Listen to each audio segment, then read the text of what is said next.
factors of their clan. I came with great and real men. What I see here are weaklings, banana stems. What is it? You're tired? You wish to go home? Go home to your wives and children who are eagerly waiting to hear the good news that we won this war, and tell them, like weaklings, we lost the war. No! No. Because I am the leader of this war, I say this war is not over until we win. I would rather die in battle than die on my knees begging another man for my inheritance. Yes, of course, it has to be that. It has to really be that. Fighting galore all the way until we win. There is no magic. We can draw back, young lady, young warrior. We have to fight it. We have to fight it all the way to the logical end until we win. And of course, I am delighted to greet everyone this morning or this afternoon on the JMA Connections. So you're welcome to the slot today. Today is Thursday, and this Thursday is the 28th day of the month of May 2026. I'm glad, of course, to be here, and I want to take this opportunity to thank all of you who have shared your feedback with me regarding my last broadcast, in which we took time off to deconstruct the narrative, the manipulative narrative that Victor Julius Ngor is passing out there. Professor Victor Julius Ngor is passing out there, making some tall and very lousy claims that, there was a treaty of union between the Southern Cameroons and La République du Cameroon. And of course, we're also able to examine the perspective by Prince Agbo and Prince Gilbert Agbo. And so I'm delighted that a lot of you reacted on the comment section. A good lot of you prefer to give me a call and to have an exchange on this. And I really want to express gratitude to all of you who have shared the link to that communication and are still continuing to share the link to that communication. It is important for us to always find the opportunity to establish the truth, because it is only the truth that will set our people free. These manipulations have lasted way too long, and they have confused a lot of our people along the line. And so we have to keep fighting to make sure that we vehicle the weapon of truth. And just so you know, truth has a lot of enemies, but there's one specific enemy that the truth has, and that enemy is not very far away from us. That enemy is within our reach, and if we collectively decide to fight that enemy that generally positions himself against truth, we will be able to overcome in this liberation movement. So I'd like to extend hearty regards to everyone as we begin this very brief broadcast. So let's share this thought by Voltaire, who says the greatest enemy of truth is not the lie, it is a lazy mind. The greatest enemy of truth is not the lie, it is the lazy mind. A lot of people hear certain things that they can do just some very quick research, or they can place a call and ask questions, and then they will be edified. But because we just listen to it, we read it, and then we just say, oh, and we're just listening to say, oh my goodness, so this is exactly what it was. Why was I thinking the contrary? No, because your mind is lazy, not critical enough to want to look beyond that message, beyond what you have heard, beyond what you have just read. So that lazy mind is what gives those who manipulate us, is what gives those who tell lies outrightly the impetus to continue doing what they are doing, because they are convinced that you will not be critical. They are convinced that you will not ask any questions. They are convinced that you will not make even the least effort to try to verify whether what you just heard constitutes the truth or it is falsehood. So they tell themselves they just need to repeat it over and over and over and over again. And at the end of the day, they are convinced that you will swallow it. This is why I share that view by Voltaire, that the greatest enemy of the truth is not the lie that is told. It is a lazy mind that refuses to do even just the small homework that you have to do to understand, to realize that what you were just told was a lie. And so this is why when I come on here, I say to people, sometimes hate me, like me, that doesn't matter. The most important thing that matters to me is share as much as possible what we are talking about, so that other people will partake in the information that we share here, so that other people will understand from us that it is possible to just let our minds get out of the zone of laziness, do some little critical thinking, and you'll always be able to realize that what I was just told was not just a blatant lie, was not just manipulation, but there was an attempt to make a fool out of you, a fool out of me. So this is something that we should bear in mind as we go ahead. So you're welcome to this podcast, and if it's your first time here on the JMA Connections, please do not hesitate to hit that subscribe button. And of course, if you're already watching me right now, it means that you are part of you are part of this very critical thinking group. So go right ahead and share the link, and share as much as possible. And of course, in the end, drop your comment, be part of the conversation. So today I'm looking at something, because you see, there are some actors in our society. You may like them, you may not like them, you may feel frustrated with the things that they say, you may feel excited by the things that they say, but you don't have the power to stop them from saying the things that they say.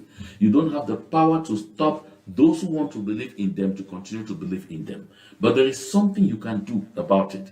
The one thing you can do about it is always make sure that you put these whole things before them once more, and look at this and look at these things from a very critical perspective. And this will help even those who have decided to follow him even blindly to begin to see the need to ask questions at some point. Today we are looking at this write-up that was published there by Barrister Nkomo Felix Agbobala. And the Barrister Nkomo Felix Agbobala is talking about something really interesting, that post of vice president created in La République du Cameroun. And the paper is titled, Why Anglophones Should Not Give Up on the Vice Presidency. And Nkomo Felix Agbobala says, I'd like us to go through it very quickly. It's not long. And then I will tell you exactly where I'm coming from on this particular perspective, so you understand. So that we really don't spend our energy. We really don't go losing time on things that we're not supposed to lose time on. So that those who are watching me should understand that our greatest focus should really be on educating the people more and more to see the need to stay focused on the goal, the ultimate goal, which is freedom. There is no way we will ever get what we want by being in any form of dispensation with La République du Cameroun. This much I've said before, and I'll continue to say. So Nkomo Felix Agbobala writes, many Anglophones today feel frustrated, marginalized, unheard, and politically exhausted. He says years of crisis, violence, broken trust, underrepresentation, and unfulfilled promises have left many questioning whether participation within the current political system still matters. And then he says, some have lost hope entirely. Others increasingly believe that institutional inclusion within Cameroon is no longer possible. Yet, despite these frustrations, Anglophones should not completely abandon the conversation around the vice presidency. Much as I really want to just go through quickly before we get into analyzing, I can't really help myself not stopping at some point to express my dismay at the usage of some expressions. When you reduce yourself to calling yourself an Anglophone, that's where the whole problem begins. Because first we have to recognize that the issue pitting the Southern Cameroons and La République du Cameroon is not a matter of language. It's not a matter of Anglophones versus Francophones. And when you even say Francophones, those people, I know increasingly they don't like to call themselves Francophones. They like to call themselves Cameroonians, because they are Cameroonians. They are citizens of a country, and their identity is not Francophone. I mean, this much should be clear in people's minds. Our identity is not Anglophone. Our identity is we are Southern Cameroonians. For those who have already, moved a step forward by even wanting to undo the appellation Cameroons anywhere in the name of our country, already call themselves Ambazonians, not Anglophones. Because when you talk about this issue of Anglophones, Francophones, you give the impression to the global media, to those lazy minds too, that don't want to do research beyond what they already know, to have the feeling that the conflict ongoing between the Southern Cameroons and La République du Cameroon is a conflict about language. This is not true. This is a territorial conflict. It's a territorial conflict. So two separate entities with internationally recognized boundaries. And this goes in the same light. Like I've pointed out to bloggers and journalists like Mimi Mefo and Hansen of Tanfu Hansen of CNA. And I've equally have said this to almost every other Southern Cameroonian, be you a journalist or not, who will refer to parts of the Southern Cameroon as the northwest and southwest of Cameroon. No, we're not northwest and southwest of Cameroon. It takes you back to the issue of Treaty of Union. La République du Cameroon has no legal claim to the territory of the Southern Cameroons. So whenever you see them say to the northwest region of Cameroon, you yourself reason it out, listen carefully. You are pronouncing a fallacy. We are not the northwest region of Cameroon or southwest region of Cameroon. We are the Southern Cameroons.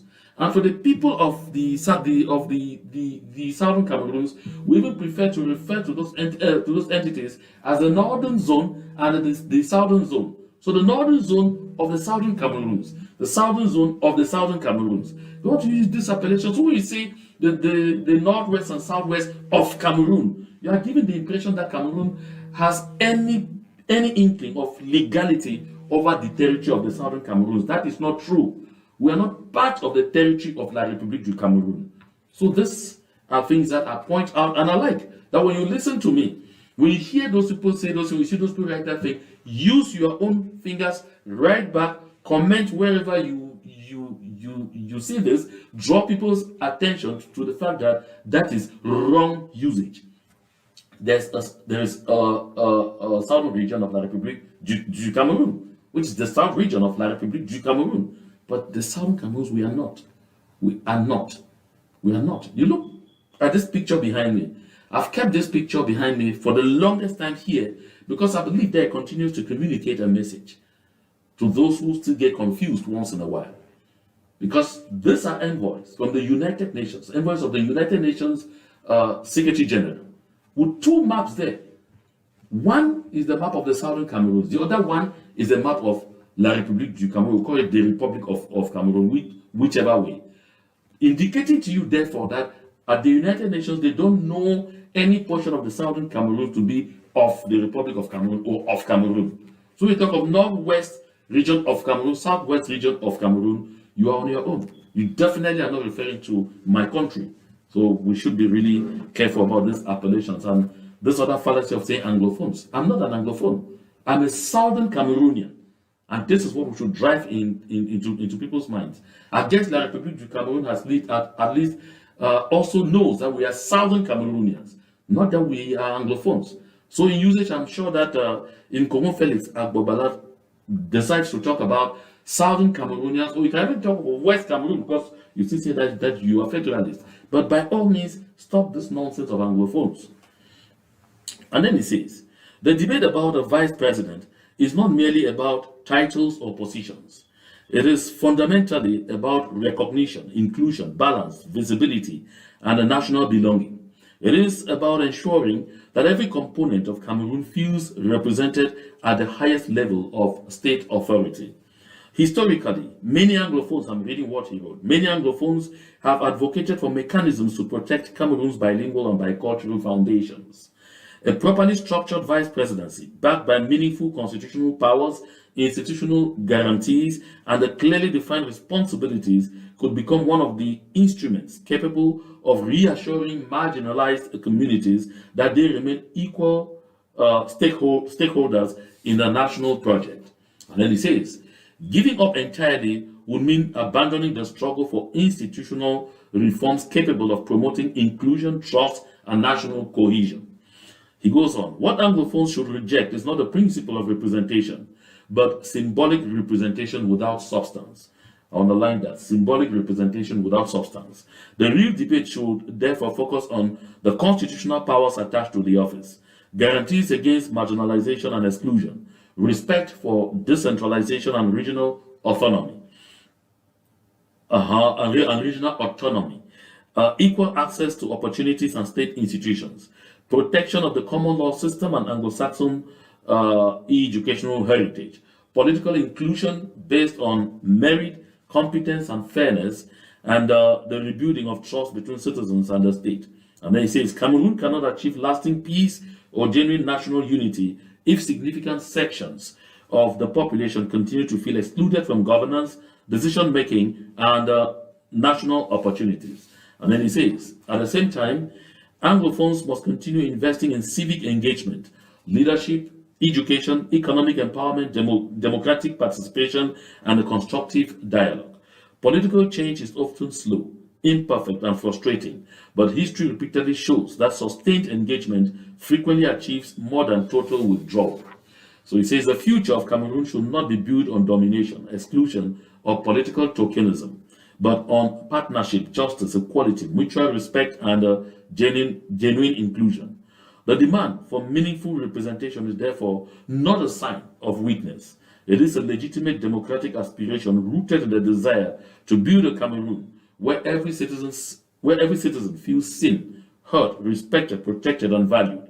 And so he says the struggle for meaningful inclusion must continue peacefully, strategically, democratically, and with hope, because a Cameroon that works for all its citizens remains possible. So folks, one thing that I want to observe here, and of course I don't intend this conversation to be long, the first and most important thing I want to observe here is that Nkomo Felix Agbobala doesn't realize that he is selling after the market. Of course, he is selling after the market. The trend of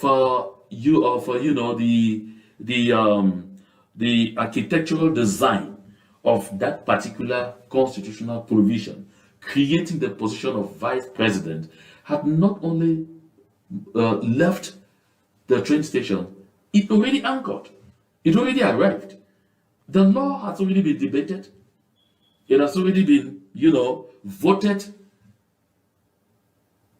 at the National Assembly of the Republic du Cameroon and ratified into law by the President of the Republic of Cameroon. And so, this debate that you are bringing about, people should not give up, they should fight this, they should fight that, is really of no essence at this point in time. It's of no essence. I like to take us back down the lane of historical memory. You will recall that the fight for institutional representation, for institutional fairness, did not begin today. I had talked about the tripartite talks, the constitutional conferences that held in 1993, at a time when people were so determined we need to do everything to, create some kind of cohesion among the various peoples. The people of the Southern Cameroons, coming out fresh from AAC 1 and AAC 2, from AAC 1 in 1993, sent a powerful, unique delegation to represent the Southern Cameroons to talk about institutional reforms that would provide, that measure of protection required for a minority to operate within a setup where there is a majority population. And those who went actually felt at the time that it would make a lot of sense to go back to the two-state federation, which was the greatest guarantee of that particular protection. So it would give the people of the Southern Cameroons the opportunity to define their own development priority and to make sure that we are taking appropriate projects to appropriate locations to meet specific goals, and that all of this will align with the wishes and aspirations of the people where these projects are going to be developed. But unfortunately, there was serious resistance from La République du Cameroon that has always been backed by France. This is something that every single Southern Cameroonian should know.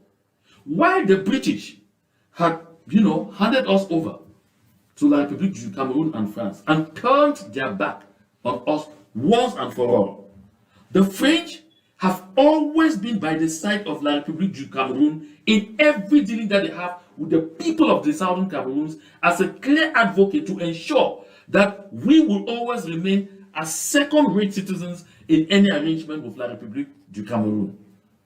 It was felt in 1993. It was even more shouting in 1992 when Nick John Fundi clearly won the presidential election, and declassification has helped. Because there are witnesses like Harriet Ekwe and others who have told us very clearly that even heads of foreign diplomatic missions in Cameroon knew that Nick John Fundi won the election. And they made clear that France, that Paris had put its feet on the ground, that no Southern Cameroonian will ever be president in that country. And so they were now pleading right from that time, 1992, for the creation of a position of vice president to accommodate Nick John Fundi. Why should we always be wanting to aim low when we have the possibility to aim high? That's what I've said on this platform a lot of the time, that anytime you settle for less than you deserve, you will end up with far less than you settled for. This truth I have repeated here over and over and over again. And I always had that feeling that perhaps people are getting me. But it would appear that quite some people still don't get it.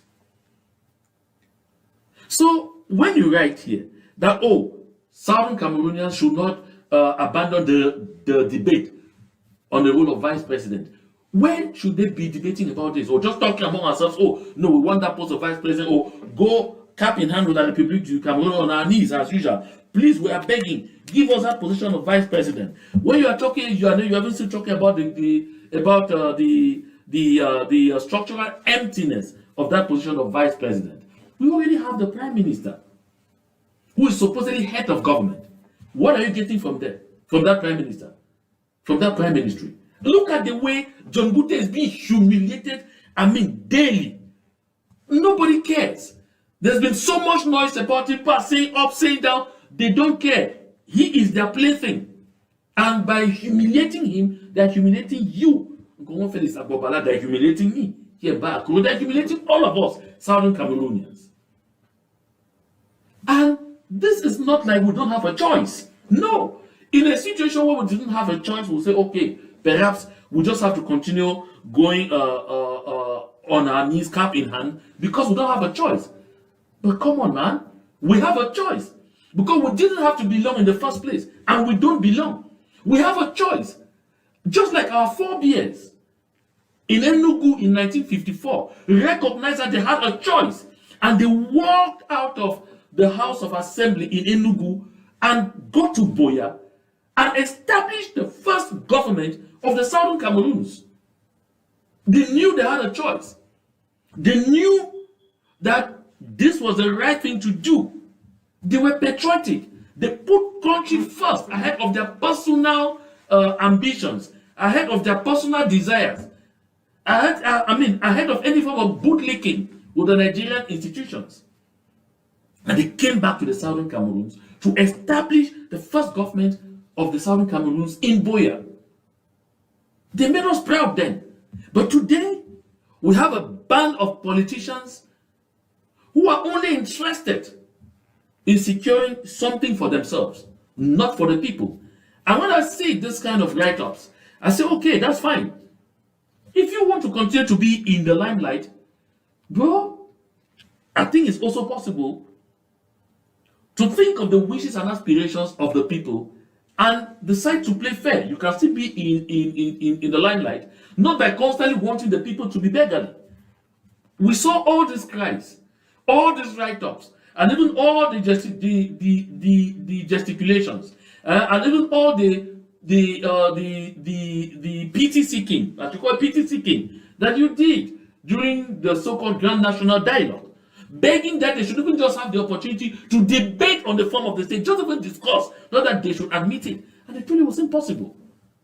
Do not forget, the chairman of that committee on decentralization at that what you call Grand National Dialogue, Grand National Monologue, was our own Wale Philip Ngwese.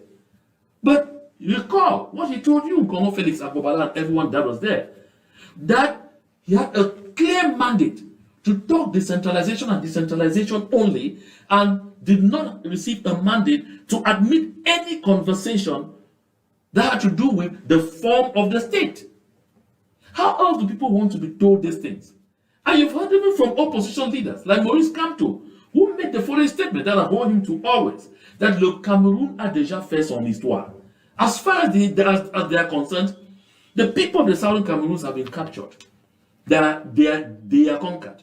And they believe that we have to stay where we are.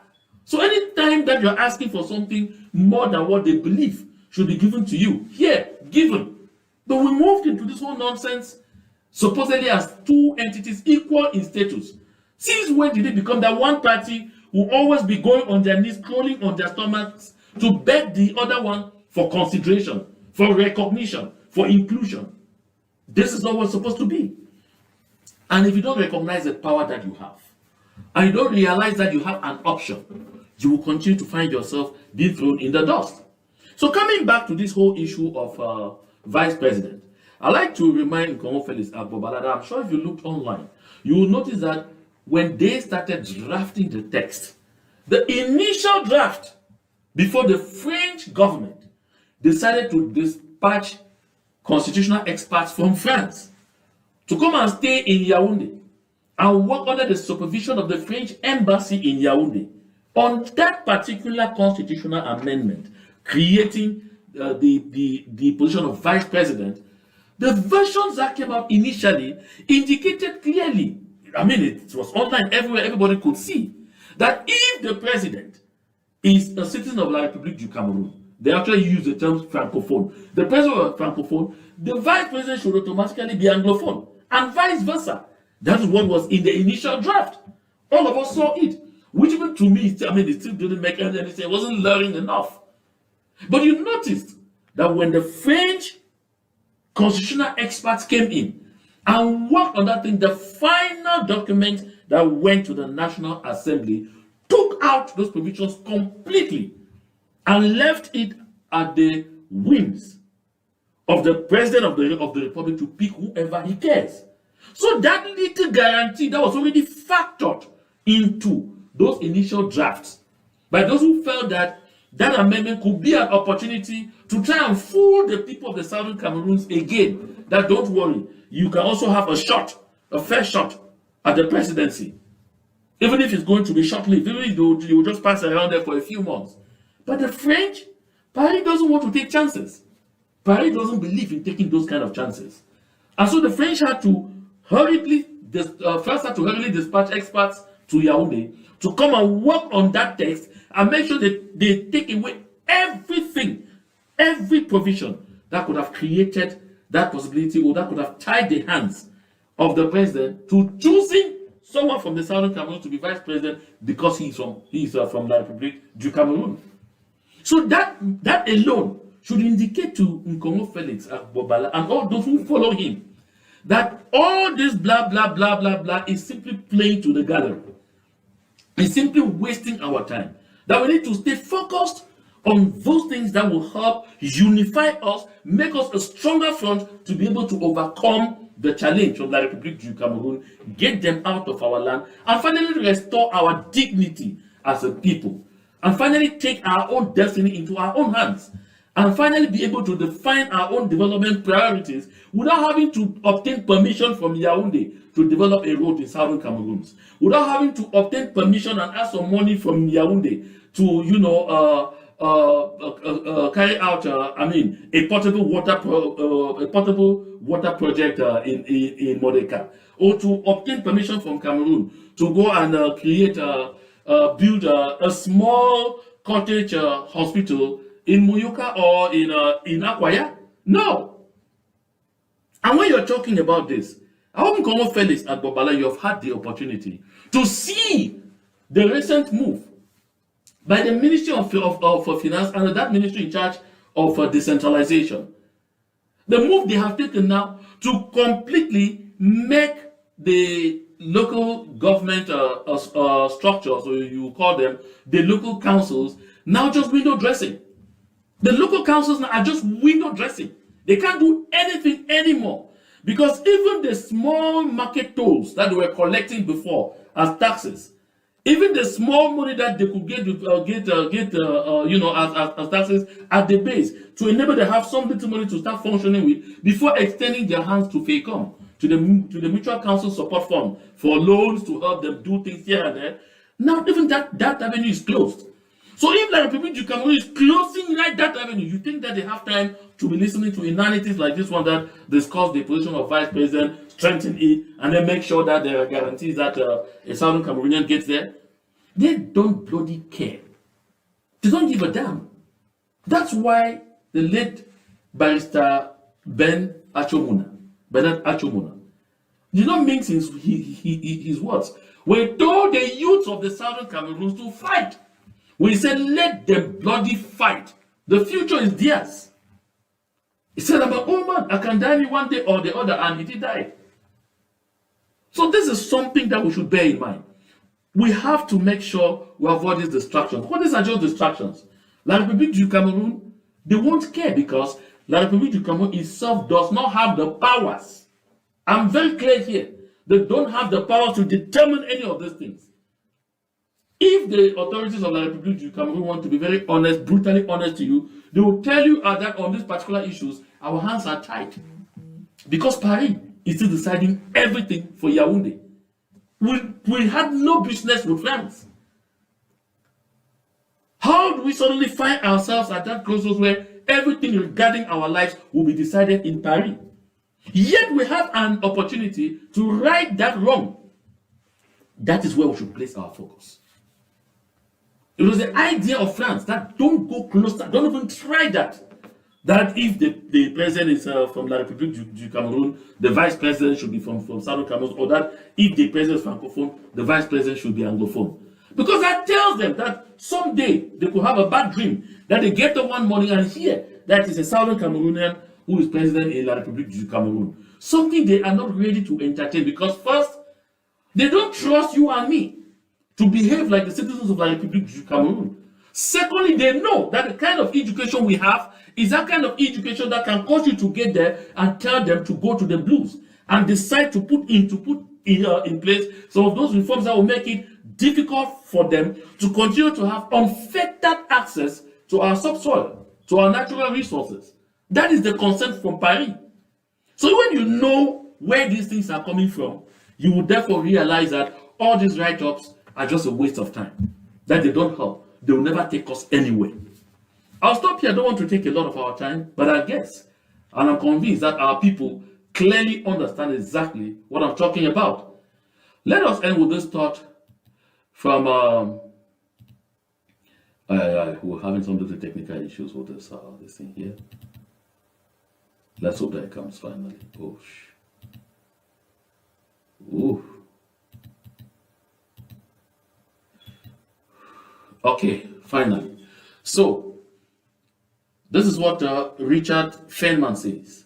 Never confuse education with intelligence. You can have a PhD and still be an idiot. Never confuse education with intelligence. You can have a PhD and still be an idiot. I'm sharing this not because I'm trying to go after anyone, but just so that we understand that we really don't need to have those PhDs. We don't need to have those master's degrees. We don't need to actually have those bachelor's degrees to be able to carefully understand the environment in which we live, to be able to decipher the motives of an entity that has never been interested in our well-being. Because usually what they fool us with is they bring people with very mighty titles. Oh, no, because this thing is said by Professor Victor Julius God, the word professor at the this is the gospel. No, we have to remain critical.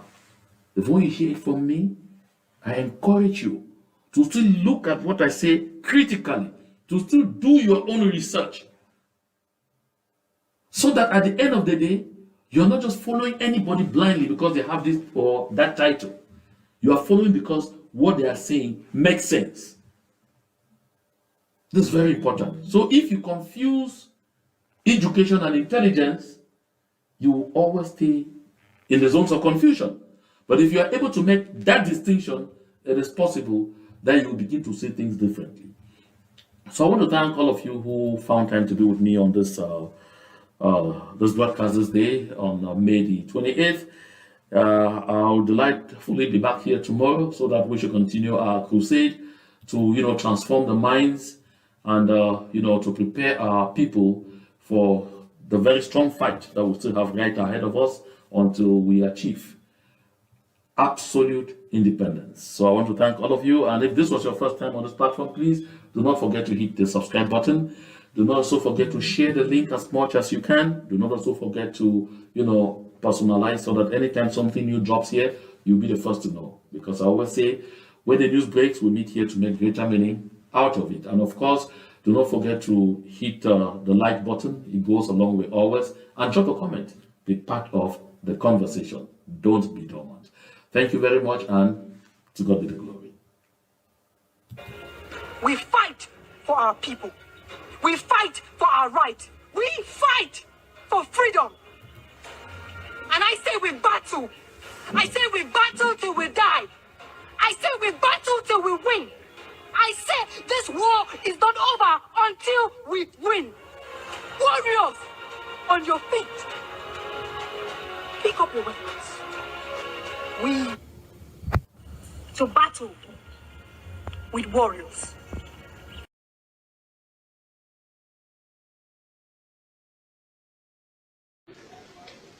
My name is Asa Patrick Ndango. I'm speaking on behalf of 12 of us who were kidnapped by armed gangs and thugs of the Paul Biya regime and the government of La République du Cameroon.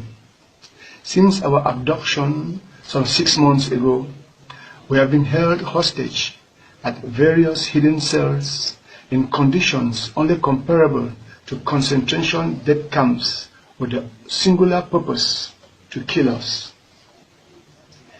At the moment, we are held in a bunker at the said Gendarmerie headquarters in Yaoundé. If dying is the price that we must pay to guarantee our freedom and to re-establish the independence of our country, then it is a price worth paying. Whatever you do and whatever you think. My name is Asa Patrick Ndango. I'm speaking on behalf of 12 of us who were kidnapped by armed gangs and thugs of the Paul Biya regime and the government of La République du Cameroon. Since our abduction some 6 months ago, we have been held hostage at various hidden cells in conditions only comparable to concentration death camps with the singular purpose to kill us. At the moment, we are held in a bunker at the said Gendarmerie headquarters in Yaoundé. If dying is the price that we must pay to guarantee our freedom and to re-establish the independence of our country, then it is a price worth paying. Whatever you do and whatever you think, please do not be afraid. Fear will kill you faster than any bullet. Think and act according to the righteousness of your motives. The decay, the corruption, the uselessness of the Paul Biya regime and what has become of La République du Cameroon must never become us. We are 1,000,000 times better than those. It is our individual and our collective responsibility to forge this new nation that we all dream of. Southern Cameroon, it is my country, damn it. As of Monday the 7th, to safeguard what we have been fighting. We are beginning an indefinite hunger strike that we shall not stop, even if it means he has to claim us. We are prepared for the ultimate sacrifice. Thank you. Joe Tam, Ayuk Ote Ayuk, Fonyu Terence, Tangen Thomas, Fabiano Deco, Angwan Benson, Tabe Edward, Kisop Berton,